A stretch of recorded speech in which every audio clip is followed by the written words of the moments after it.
ఓటర్ల కాళ్లు పట్టుకున్న జోగురామన్కు ఓటేసేందుకు ప్రజలు సిద్ధంగా లేరని ఆదిలాబాద్ కాంగ్రెస్ అభ్యర్థి కంది శ్రీనివాసరెడ్డి అన్నారు. ప్రజాసేవా భవన్లో కంది శ్రీనివాసరెడ్డి ఆధ్వర్యంలో కాంగ్రెస్లోకి భారీగా చేరికలు జరిగాయి. ఖానాపూర్, శాంతినగర్, ఖుర్షీద్ నగర్ కాలనీలకు చెందిన పలువురికి కండువాలు కప్పి పార్టీలోకి ఆహ్వానించారు. ఇండియన్ యూనియన్ ముస్లిం లీగ్ ప్రతినిధులు ప్రజాసేవా భవన్కు వచ్చి కంది శ్రీనివాసరెడ్డికి తమ సంపూర్ణ మద్దతు ప్రకటించారు.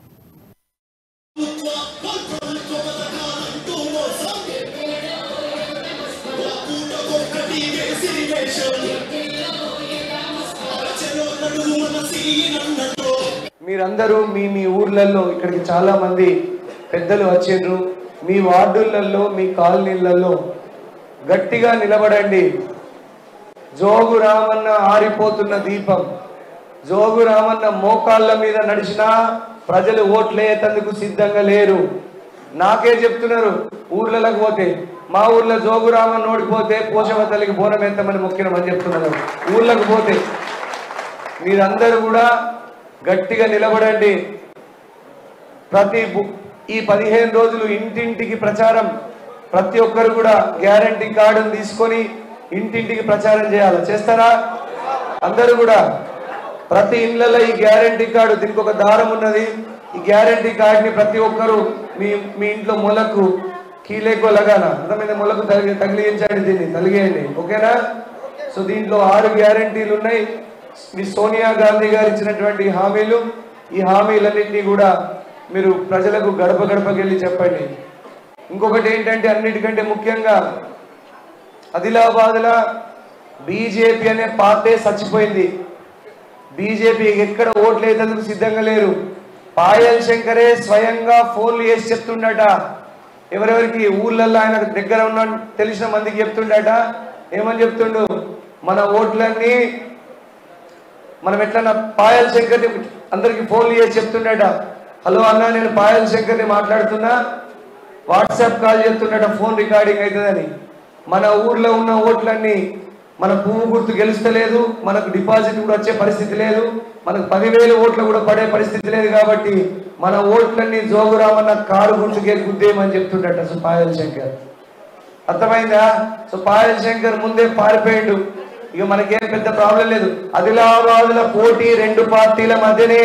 గుర్తుపెట్టుకోండి, ఒకటి కాంగ్రెస్ కంది సీనన్నకు, బీఆర్ఎస్ జోగురామన్నకు. ఈ 2 పార్టీలకే మధ్య పోటీ, వేరోళ్ళు పోటీలో లేరు.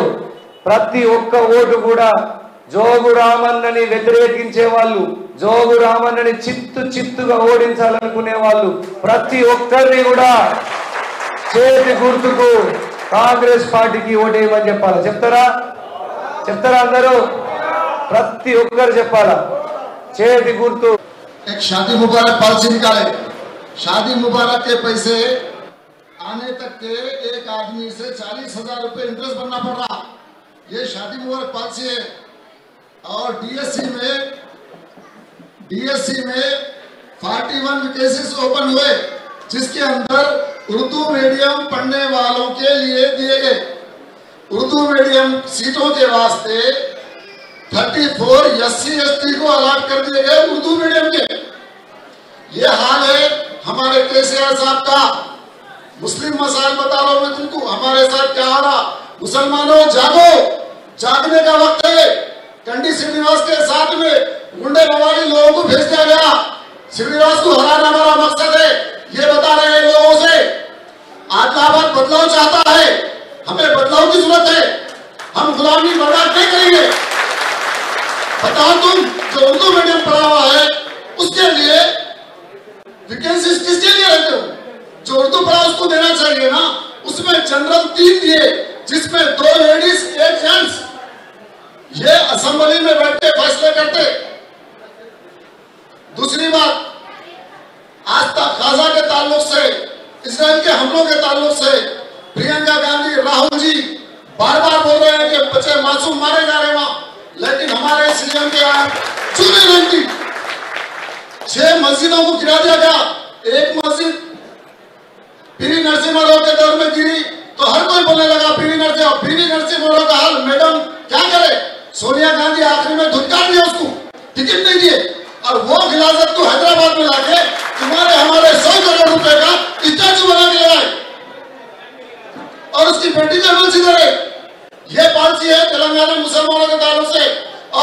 मुसलमानों जो भी है सुन लो। और आप YouTube पे देख चुके हैं कि हमारे होम मिनिस्टर